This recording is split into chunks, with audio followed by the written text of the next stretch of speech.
નમસ્તે વિદ્યાર્થી મિત્રો, કેમ છો? મજામાં ને? ધોરણ 7 વિષય ગુજરાતી, એકમ નંબર 2, જેનું નામ છે કુદરતની રચના. બાળકો, લાસ્ટ સેશનમાં આપણે આ લેસનની ટૂંકમાં સમજૂતી મેળવી, એના શબ્દાર્થ વિશે અભ્યાસ કર્યો. હવે આ લેસનની આપણે વિસ્તૃતથી માહિતી મેળવીશું. સૌ પ્રથમ હું ફકરો વાંચીશ, બધા જ વિદ્યાર્થીઓ ધ્યાનથી જોશે. ત્યારબાદ આપણે એની સમજૂતી.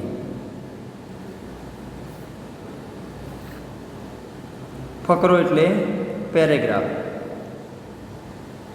સંધ્યાકાળનો સમય હતો.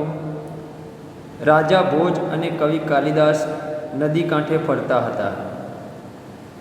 નદીના કાંઠાની રેતીમાં તરબૂચ અને સકરટેટી વેલાઓ પથરાયેલા હતા.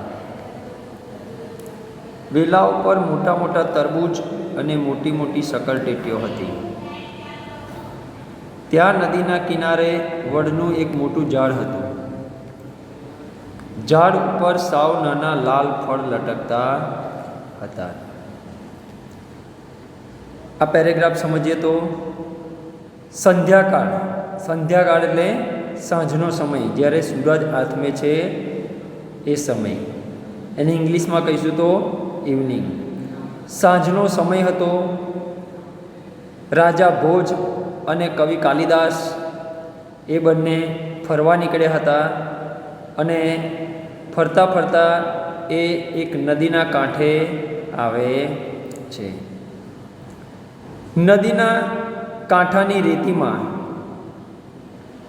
એ તરબૂચ એટલે વોટરમેલોન, અને સકરટેટી એટલે મસ્કમેલોન, એના જે વેલા હોય છે એ પથરાયેલા જુએ છે. જો તમે ચિત્રમાં જુઓ, આ સકરટેટીનો વેલો છે, આ તરબૂચના વેલા છે, બરાબર?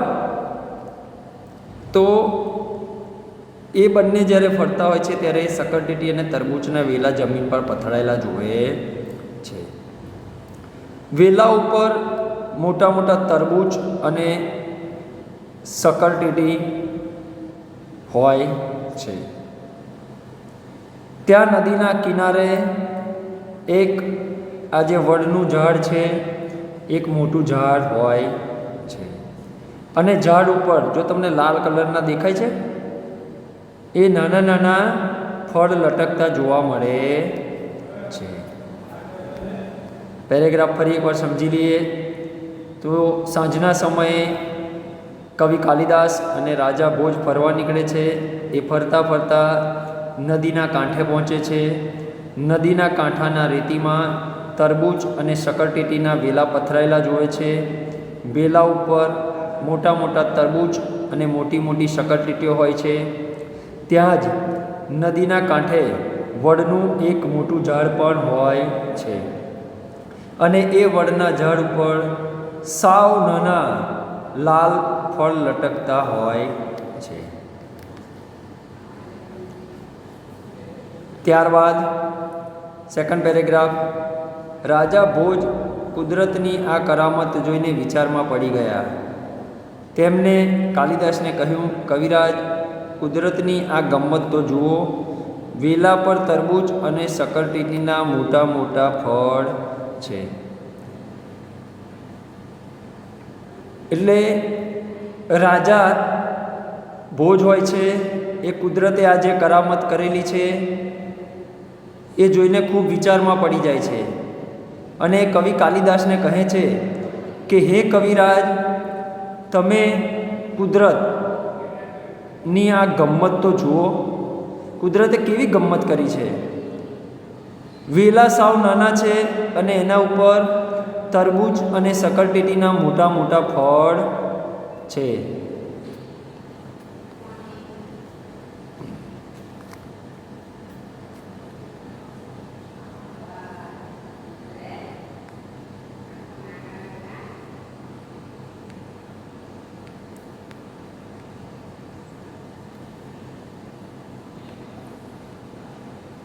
આ વિશાળ વડ ઉપર સાવ નાના ફળ છે.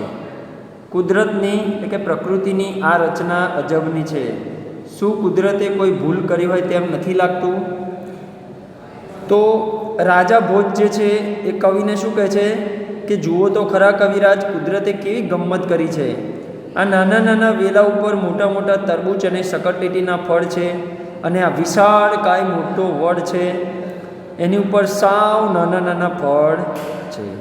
કુદરતની એટલે પ્રકૃતિની તમે આ રચના તો જુઓ, કેવી અજબની રચના કરી છે.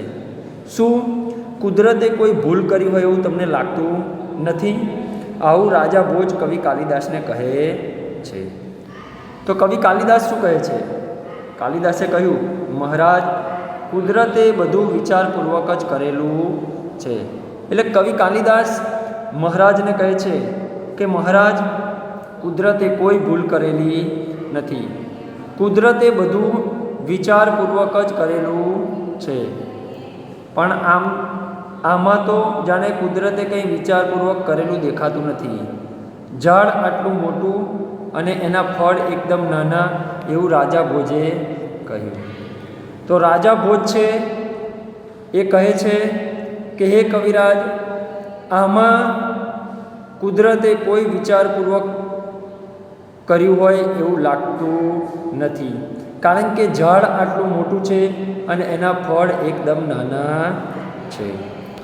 આગળ જોઈએ તો રાજા કવિના મત સાથે સહેમત ન હતા.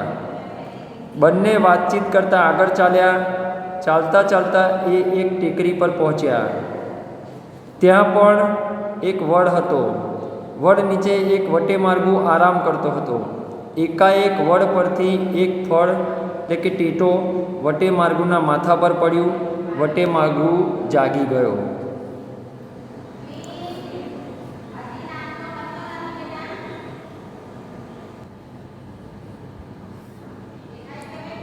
ઓકે, આ પેરેગ્રાફ સમજીએ તો રાજા અને કવિ કાલિદાસ એ બંને આવી વાતચીત કરતાં કરતાં આગળ ચાલતા જાય છે.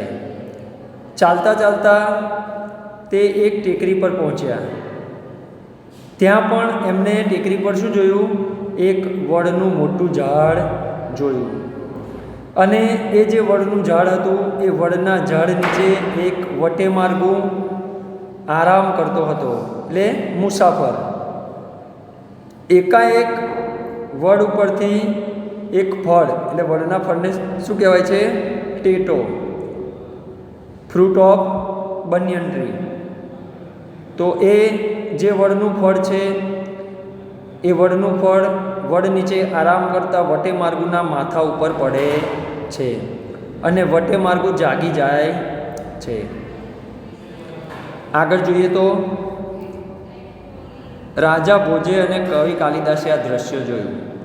એટલે કે જે વડનું ફળ, જે ટેટો હોય છે એ વટેમાર્ગુના માથા ઉપર પડે છે અને વટેમાર્ગુ જાગી જાય છે.